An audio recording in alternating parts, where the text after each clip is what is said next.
I'm Marty Stouffer. This glorious spot is the Grand Canyon of the Yellowstone River. These falls drop over 300 feet. That's twice as high as Niagara. But even more than the scenery and geysers, Yellowstone National Park here in Wyoming means wildlife, and especially bears. When we think of bears, we usually think of grizzlies.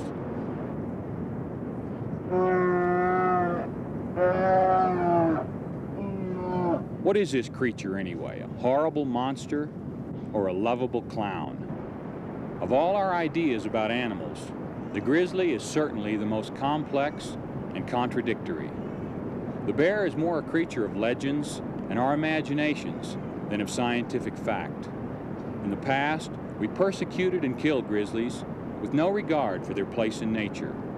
Now, we are finally beginning to know and understand the few bears which remain on the last shrinking remnants of their range. The end may be near for the time of the grizzly.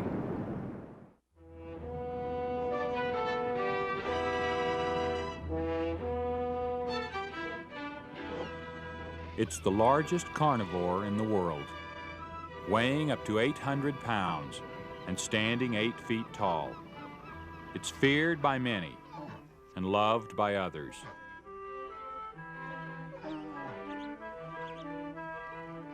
Intelligent enough to be easily tamed, yet forever wild.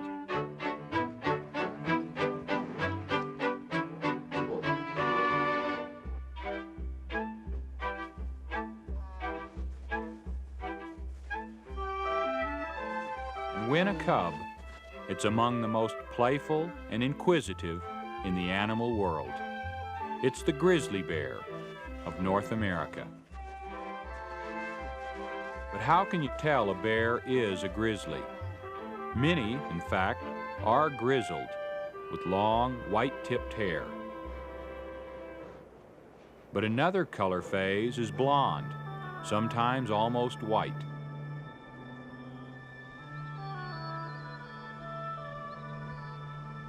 The dark color phase can be brown to nearly black.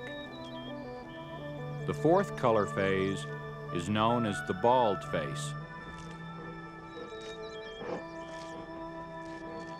It's easy enough to tell a grizzly from a black bear if the black bear is black.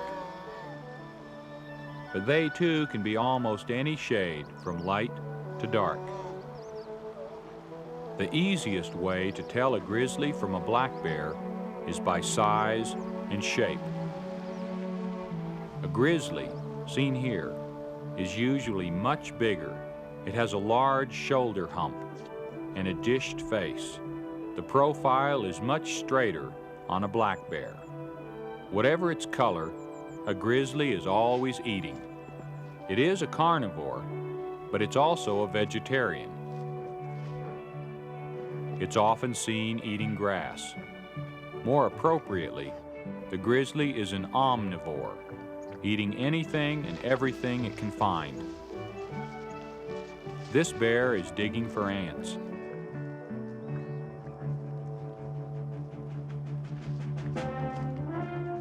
In autumn, berries are a favorite food, and a meadow like this provides a feast for a mother and her cubs. With cold weather approaching, they eat constantly and put on a layer of fat for their winter sleep. The family dens together for 1 or 2 winters, but this winter, the cubs must find their own dens. Their mother has taught them all the secrets of survival, and now they are ready to go off on their own. This rare footage shows a mother trying to leave her grown cubs.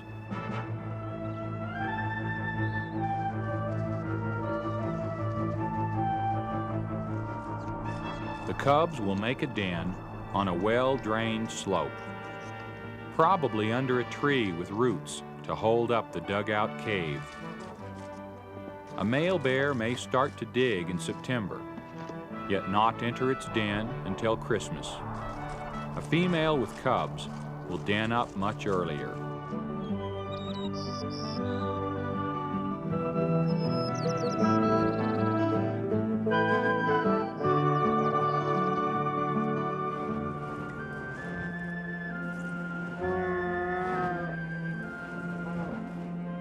But all bears will enter their dens when snow is falling, so their tracks will be covered and they won't be followed. I think this survival adaptation is probably a holdover from the days when they were hunted by prehistoric man. Once in the den, all body functions slow down dramatically, and the bear lives off its fat layer, which may be up to 8 inches thick.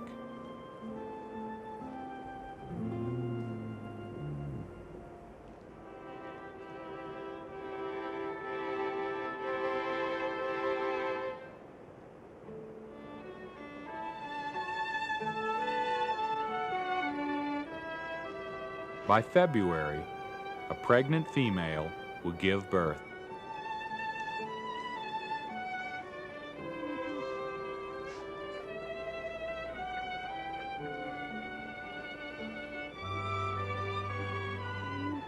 Two cubs are the rule, each a little over 1 pound in weight and 1 foot in length.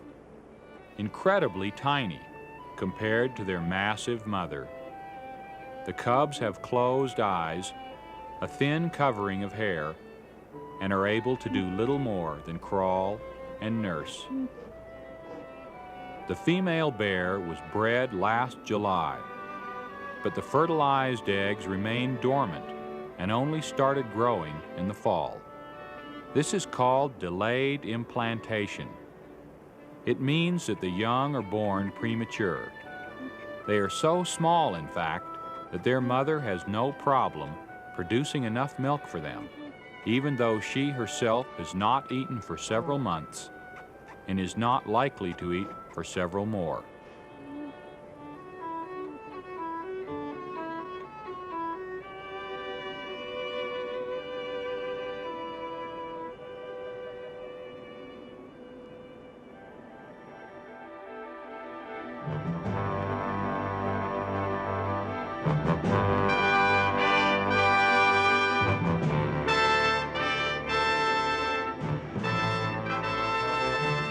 When the bears emerge hungry from the den, they often feed on winter-killed animals, like this elk.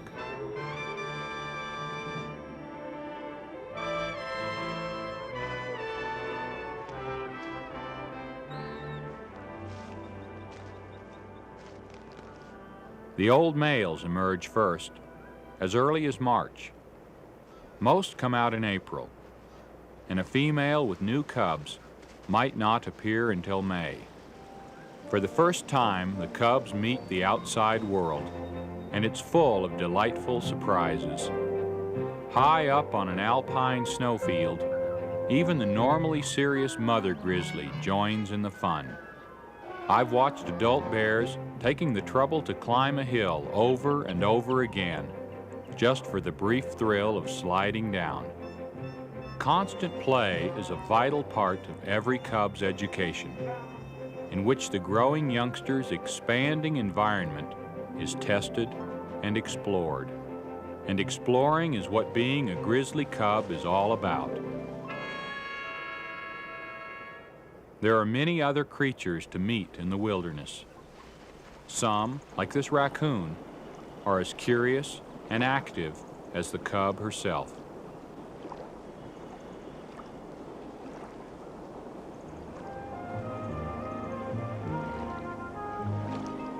This female cub has wandered away from her mother, but Mother Bear is never too far away.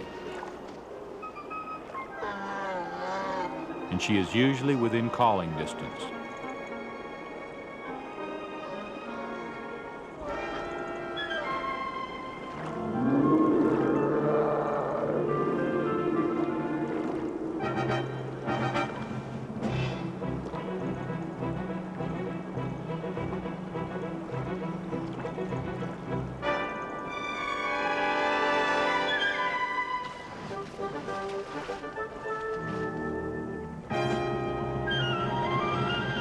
Soon enough, the cub decides to return. But how? The current is too swift here, so she goes downstream.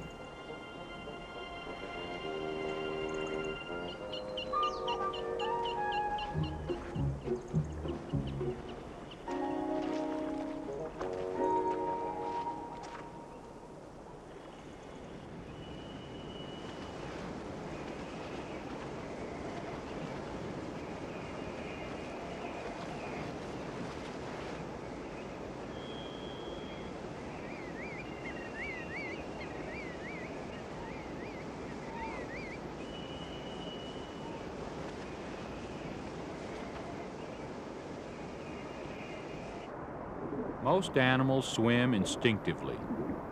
With a little help from her huge paws, she swims to the other shore and Mother Bear.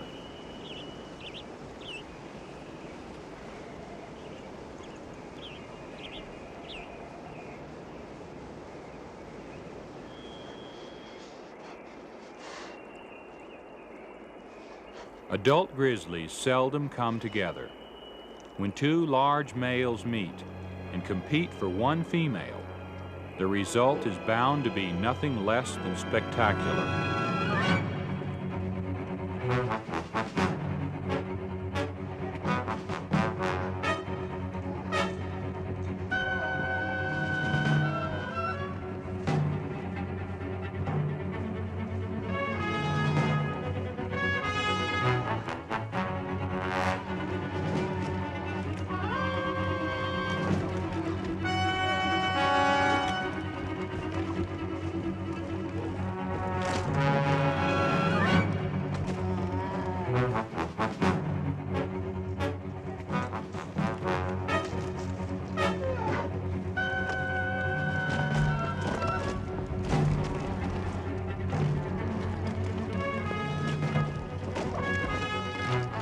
These battles can end in death, and for territorial reasons, large males may sometimes kill small cubs.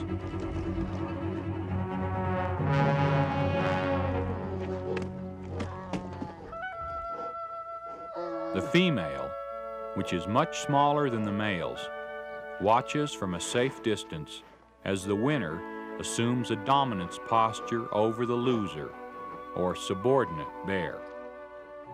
Outside of these mating battles and a brief courtship period between male and female, the only other time that the solitary adult bears come together is during the annual salmon run.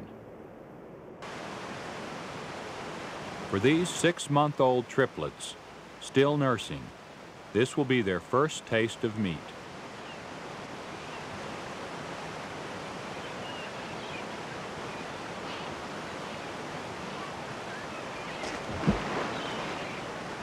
Older bears know all about salmon and often prefer to eat the eggs first.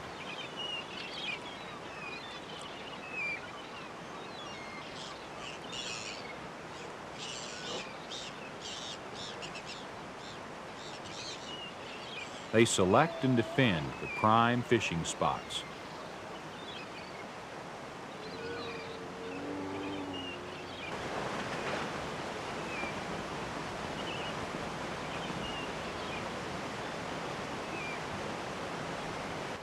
Convincing her cubs that an enormous thrashing salmon can be eaten at all is quite a teaching job for the mother bear.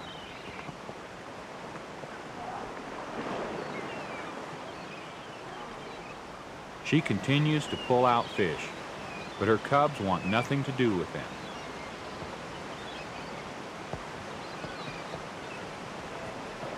Yet salmon is a vital source of protein, especially with the long winter to come.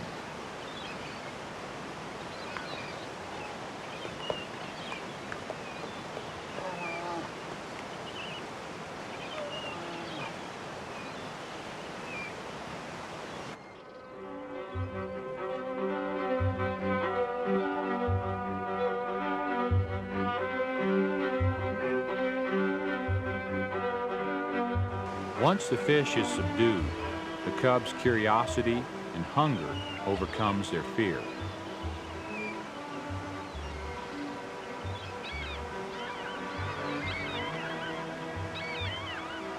Seagulls flock to pick up the scraps as the bears feed.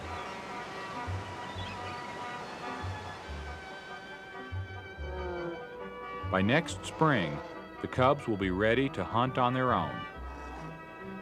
Meat is highly prized, yet hard to come by.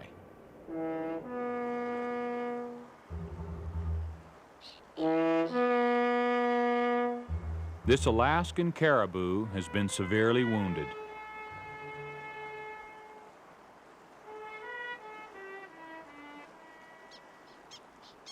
A wandering mother and her cubs are on their never-ending search for food.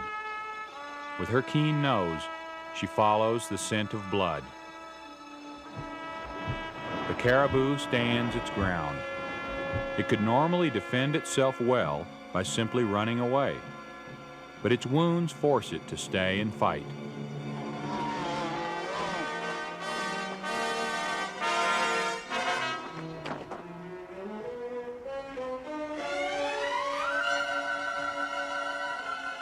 Its antlers and sharp hooves are dangerous weapons, and the bears know it.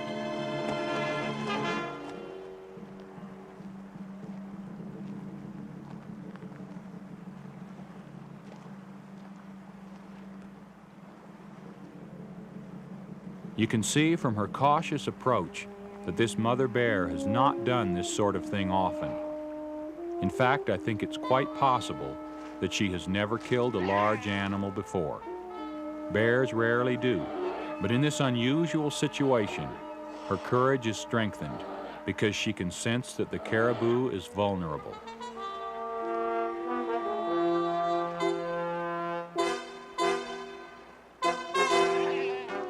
The cubs stay clear as she presses the attack.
A healthy caribou could have easily escaped. The wounded one becomes prey for the grizzly mother with growing cubs to feed. In the wild, death nourishes life so that the natural cycle can continue as it has for millions of years, not always without a struggle, but certainly always as it was meant to be. When we see that a grizzly can kill an animal much larger than itself, we naturally are concerned that it could also kill us. Is the bear a horrible monster? I don't think so, especially when you realize that in North America, fewer people are killed by bears each year than are killed by honeybees or lightning. It's just that bears are more dramatic, and the bad ones always make the headlines. In the few instances when bears and humans clash, the conflict is almost always avoidable. Hunters, of course, know that a wounded bear can be deadly, but anyone who ventures into grizzly territory also needs to know about other dangers. The main one is approaching a female with cubs and giving her the mistaken impression that you pose a threat to her family. Bears will also fiercely defend their food supply, such as the carcass of a dead animal, which they pile up with leaves and dirt into a 4 or 5 foot mound. If you find such a mound, stay away. There are several other rules for correct behavior in grizzly country, so before you go camping, do some research. Learn how not to attract bears to your campsite and how to keep threatening encounters to a minimum.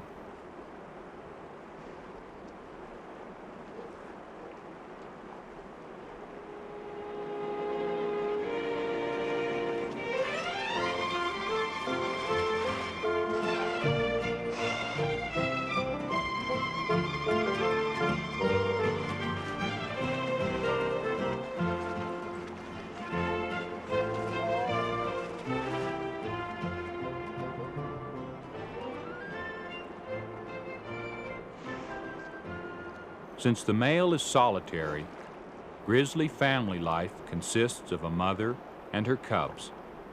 A female can be ready to breed as early as 3 years of age, sometimes not until as late as 7 or 8.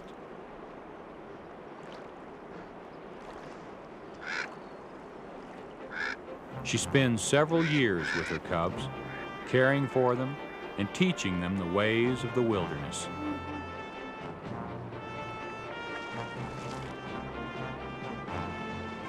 A breeding female may have up to 5 cubs, but is most likely to have only 2 cubs every 3 years.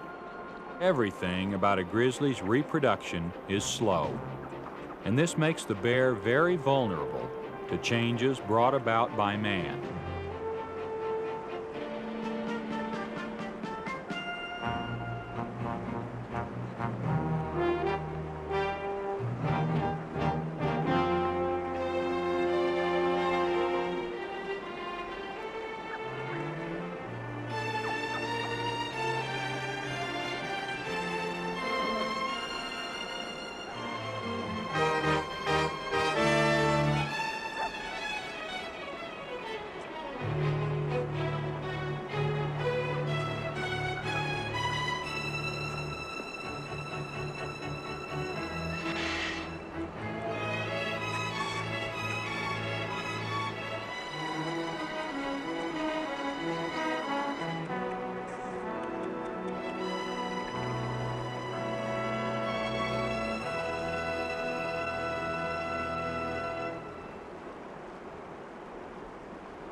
After several days of eating and sleeping by the caribou carcass, the bears now seem content.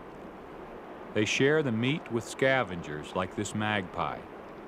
For a cub, this scavenger also makes a lively playmate.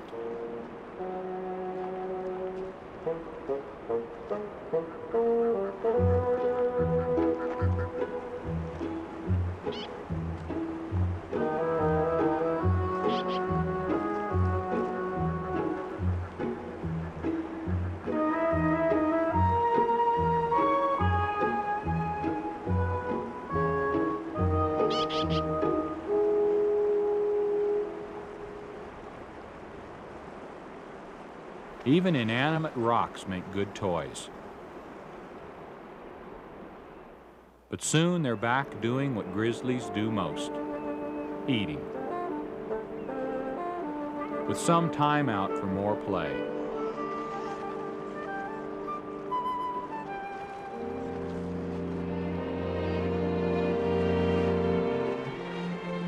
While the mother rests, the river rises, and finally the caribou carcass floats away.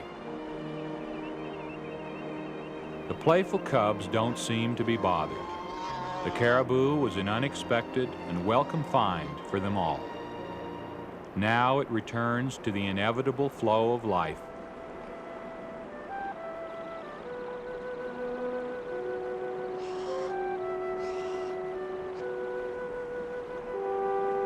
And the bears also move on, as they always have and always will. Their only enemy is man, with his guns and his inroads into the bears' last strongholds of wilderness. The grizzlies must keep moving, for food and for freedom. They must find wild lands where they can reign supreme as they have for thousands and thousands of years.